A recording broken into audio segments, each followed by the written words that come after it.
반갑습니다. 송재준입니다. 이미 제가 영상을 통해 가지고 이재명 대통령의 8월 15일 광복절 축사가 어떤 문제가 있는지 말씀을 드렸죠. 문재인이조차도 이 광복절을 맞이해 가지고 맨날 했던 이야기가 감히 북한에 대해 가지고 체제를 인정한다 뭐 이딴 헛소리는 할 수가 없었습니다. 뭐 나아가지고 하는 얘기는 항일 뭐 어쩌고 또 얘기하면서 반일 감정 부추기고 그런 얘기나 할 줄 알았던 것이지 뭐 북한 체제에 대해 가지고 인정한다 이런 얘기를 감히 광복절날 떠들지는 못했거든요. 이재명 같은 경우는 이번에 근데 굉장히 좀 대범하게도 북한 체제를 인정한다라는 식의 얘기까지도 했고요. 그것뿐만 아니라 지금 흘러가고 있는 분위기를 본다면은 이재명 대통령이 굉장히 좀 똥줄이 타는 것 같습니다. 일각에선 또 나오는 얘기가 8.15 이번에 광복절 사면 자체가 다른 어떤 목적을 갖고 이루어지는 전초전이다 이런 이야기도 나오고 있는데요. 이 모든 이야기에 지금 가장 핵심적인 중심이 되는 인물이 바로 이화영 씨일 겁니다. 오늘 영상을 통해 가지고 이화영 씨 사면을 둘러싸고 어떤 식의 일들이 벌어지고 있는지 그 내용에 대해 가지고 좀 정리해 드리고자 합니다. 진중권 교수가 이런 얘기를 했었습니다. 조국 사면하는 것은 연습 문제였다라고 한다면 이화영 사면은 일종의 고급 문제가 된다라는 거죠. 이화영 같은 경우는 이재명 정권이 들어서자마자 내 덕이라면서 사면해달라고 했다. 이화영의 입을 닫게 하기 위해서는 꼭 사면을 해줘야 되는 것인데 국민들이 납득을 못하고 난리가 나게 될 것이라는 것이죠. 조국 같은 경우는 조국혁신당에서 지난 대선에 후보를 되지 않은 거 이거에 대한 계산서를 내밀었고 이거에 대해서 어쩔 수 없이 이제 뭐 이재명이 받아주기는 했지만 이화영의 사면까지도 과연 국민들이 이거를 인정할 수가 있을까? 불가능하다라는 겁니다. 특히나 이제 그 조국에 대한 사면 문제 같은 경우도 여론을 지금 지난번에 나왔던 한국갤럽에 따르게 된다면 찬성한다라고 하는 사람이 43%밖에 되지 않아요. 반대한다라고 하는 사람이 48%거든요. 이재명에 대한 그 국정 운영에 대한 지지도를 생각해 본다면 거의 뭐 60%에 육박하고 있는데 조국 사면에 대한 부정적인 여론이 거의 48%나 된다라는 겁니다. 그런데 하물며 이화영 같은 애들의 사면은 어떻겠습니까? 국민 가운데 제가 보기엔 60% 이상은 다 반대를 할 것 같은데요. 개딸 같은 뭐 30% 정도 되는 한 줌도 안 되는 그런 인간들을 제외하고는 누가 도대체 이화영 같은 인간을 사면하는 것을 동의할 수가 있겠습니까?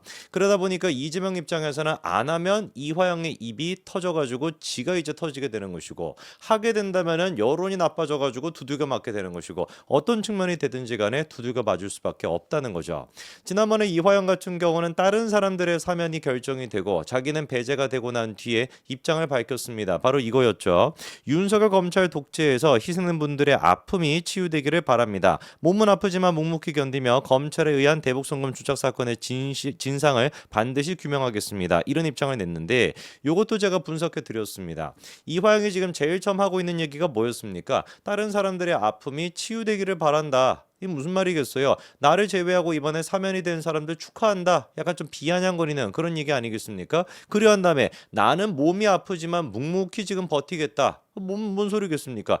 딴 니네들 같은 경우는 그래 사면 복권돼가지고 지와서 좋다 지금 막 북치고 장구치고 있는데 나만 지금 이거 떠 죽겠는데 살도 막 디룩디룩 쪄가지고 지금 막 더워 죽겠는데 여기서 나는 고생을 하겠다. 그리고 마지막 하는 얘기가 뭐였습니까? 검찰 조작에 대해 가지고 진상을 반드시 규명하겠다는 얘기인데 생각해 보십시오. 이화영이가 지금 뭐 자유의 몸이 아니잖아요. 깜빵에 들어가 있지 않습니까? 뭔 놈에 근데 도대체 뭐 진상 규명을 갖다가 할 수가 있겠어요. 사실상 지금 그래가지고 저 마지막 멘트는 무슨 그냥 멘트인 거예요. 협박인 겁니다. 누구를 향한? 민주당 애들을 향한. 야 내가 지금 입 다물고 있는 거 너 알지? 다른 애들은 다 사면 복권되고 나 혼자 지금 이렇게 떠 죽겠는데 묵묵히 버티고 있는 건 너 알지? 너네가 해줘야 되는 건 뭐다? 검찰 조작이라고 하는 것을 밝혀내가지고 나를 풀어내라. 이 지금 무언의 협박이 사실상 저 편지에 들어가 있는 겁니다. 그러다 보니까 민주당 애들이 부랴부랴 이화영의 저 반응이 나오자마자 하는 게 뭐겠습니까? 조작 기소 대응 TF 뭐 이딴 거 예전부터 있었는데 이화영에 대한 접견까지도 어떻게 하는 거예요? 전격적으로 이루어지게 되는 거죠. 이게 이유가 뭐겠어요? 쫄아서 그런 거예요. 쫄아가지고 민주당은 지금 여당입니다. 그리고 거의 뭐 과반을 넘어서가 과반 자체가 뭐 넘어섰다는 뜻이니까 과반을 지금 차지하고 있는 어마어마한 지금 정당이에요. 근데 그 어마어마한 정당이 한 명의 잡범에 불과한 이화영을 위해 가지고 수십 명이 지금 입장을 내고 그리고 또 몇 명 같은 경우는 아예 그냥 직접 찾아가 가지고 접견까지 하겠다. 이게 지금 방증하는 게 뭐겠습니까? 이화영의 입이 그만큼이나 민주당 애들한테는 두렵고 떨린다라는 것이죠. 사실 지금 쟤네들이 주장하는 검찰의 기소가 조작이 됐다라고 하는 건 진짜 처음부터 열까지 개소리밖에 없어요. 얘네들이 지금 주장하는 기반을 만들어준 두 사람이 있는데 하나가 바로 배상윤이고 나머지 하나가 김성태인데 둘 다 뭡니까? 깡패 출신의 사실상 사기꾼이라고 불리는 사람들이란 말이에요. 배상윤이 같은 경우는 어땠습니까? 3년 내내 그런 식으로 이제 도피 생활하다가 이재명 정권 딱 바뀌자마자 이재명은 무관하다 이딴 소리 나고 앉아있고, 김성태 또한 마찬가지로 계속 이재명에 대해서 주장을 해오다가 대통령 딱 되니까 이재명과 공범관계 전혀 없다 이렇게 말을 180도 바꿔버리는 겁니다. 김성태가 지금까지 이재명에 대해서 해왔던 얘기가 다 남아있는데도 불구하고 저렇게나 뻔뻔한 거예요. 뭐라고 얘기를 해왔었습니까? 이재명이 북한 대납에 대해서 알았냐 물어보니까 김성태가 야 그거 나한테 10번이나 묻고 있냐, 나는 매번 그렇게 들었다라고 확인 사실도 했었고, 이재명 대통령을 만들기 위한 방북기획이었다라고 하는 것도 김성태가 실토를 했고, 대선 경선 당시에 쌍방울이 1억 5천만 원 쪼개기 후원한 거 그거 이재명 또한 알고 있었다 다 지금 실토하지 않았습니까? 이럴 때마다 민주당이 주장해왔던 게 뭐였어요? 한마디로 얘기해서 조폭 출신의 평판 나빠가지고 이거 그냥 무슨 사기꾼 같은 사람인데 어떻게 저런 사람의 말을 믿을 수가 있냐, 이게 지금 민주당이 매번 주장해왔던 거 아니었습니까? 그런데 지들한테 입맛에 맞지 않는 그런 주장을 할 때는 깡파의 조폭이다 뭐다 믿을 수 없는 사람이다 이랬다가 자기들한테 약간 유리할 법한 이런 얘기를 쏟아내니까 김성태가 입장을 바꾸니까 대번에 저 얘기를 가지고 민주당이 주장하는 게 뭐예요? 주범이 정치 검찰이래.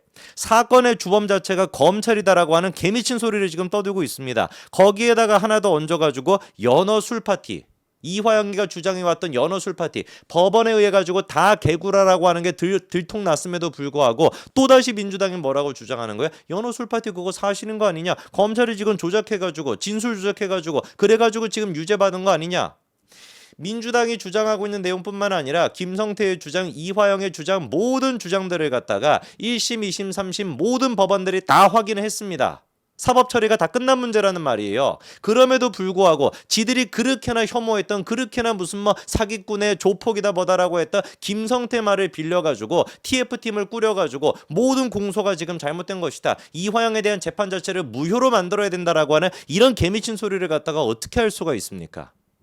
거기에다가 지금 이제 이화영이가 편지를 써가지고 야 너네 지금 보고 있지? 내가 이렇게나 더워 죽겠는데도 버티고 있는데 니네들이 검찰이 지금 주범이라는 거 밝혀내야 돼 라고 하는 협박이 나오니까 대번에 민주당이 어떤 입장을 보이고 있습니까? 조국 사면되고 난 뒤에 김용과 이화영 또한 마찬가지로 풀어줘야 된다. 의원 무려 38명 가까이나 지금 김성태가 대장동 혐의를 갖다가 검찰이 지금 조작했다 이러고 앉아 있고, 그리고 또 이화영에 대한 접견까지도 이루어지고 있고, 이게 지금 민주당이 보여주고 있는 제일 여당으로서의 모습이라는 거예요.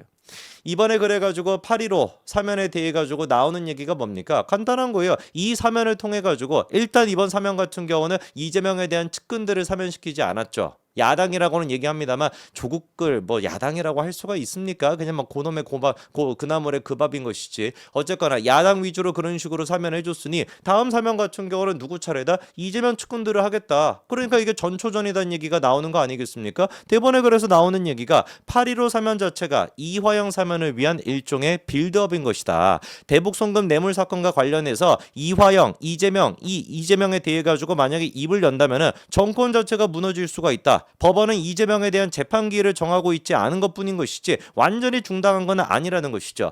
여당이 아니라 그래서 야당이라도 지금 해야 되는 게 뭐겠습니까? 국민의힘이 대통령과 공범인 사안에 대해서는 사면할 수 없도록 법 개정을 추진해야 된다. 국민적인 여론이 분명히 생기지 않겠습니까? 민주당 정권은 반대하겠지만 명분 자체가 약한 것이고 국민들이 그 속을 훤히 들여다보실 거기 때문에 감당할 수 없는 어려움을 이재명이가 겪게 될 것이다. 그리고 이번에 경축사를 봐도 알 수 있는 것처럼 이화영으로부터 돈을 제공받은 북한 김정은에게도 이재명이가 약점 잡혀 있을 수도 있다. 수틀리면 북한 김정은이나 김여정이 돈 받은 경위를 갖다가 상세히 밝혀버릴 수도 있다 보니까 대북 정책 전체가 어떻게 될 수 있다라는 거예요. 북한 눈치를 심하게 보는 결과가 나올 수도 있다라는 거죠. 그래서 제가 뭐라고 분석을 해드렸었습니까? 이번에 이재명의 경축사, 북한의 체제를 존중하겠다라고 하는 감히 반헌법적인 저런 무시무시한 얘기를 갖다가 어떻게 이재명이가 집권한 지 지금 3개월도 안 돼가지고 저딴 소리를 갖다가 떠들어댈 수가 수가 있는 것이냐. 거꾸로 생각해 봤었을 때 김여정에는 뭐를 믿고서 이재명 정부가 출범하고 난 뒤에 지금까지 민주당 정부가 출범했을 때와는 다르게 어떻게 저렇게 강력하게 비판할 수가 있었던 것이냐. 윤석열 정부랑 똑같다라고 김여정이 얘기하지 않았습니까? 이재명에 대해 가지고 이 모든 것들에 대한 근거가 북한의 그 돈, 대북 송금을 한 거에 대한 진실을 제일 잘 알고 있는 두 사람이 누구기 때문에 이화영과 북한이기 때문에 그러니까 두 사람이 저렇게 이재명의 양쪽에서 좌우에서 목줄을 쥐고 있는 그런 지금 형태라는 겁니다. 이런 상태에서 이재명이 정치를 제대로 할 수 있겠습니까? 이화영 눈치나 보다 끝나는 것이지 김여정이 눈치나 김정은이 눈치나 보다 끝나는 것이지 요 부분을 갖다가 정확하게 지금 국민의힘이 파고 들어야 되는 거예요. 공범관계에 대해서는 사면 안 되게끔 그렇게 법적 조치 같은 거를 밀어붙이고 여론을 형성하고 그리고 이재명에 대한 지지율을 떨어뜨리고 그렇게 해야 되는 것인데 국민의힘은 지금 어디 가서 뭐 하고 있는지도 모르겠고 참으로 진짜 깝깝할 뿐입니다. 이런 인간한테 대한민국의 운명이 맡겨 있다라는 게 비극인 거죠. 여기까지 말씀드리겠습니다. 감사합니다.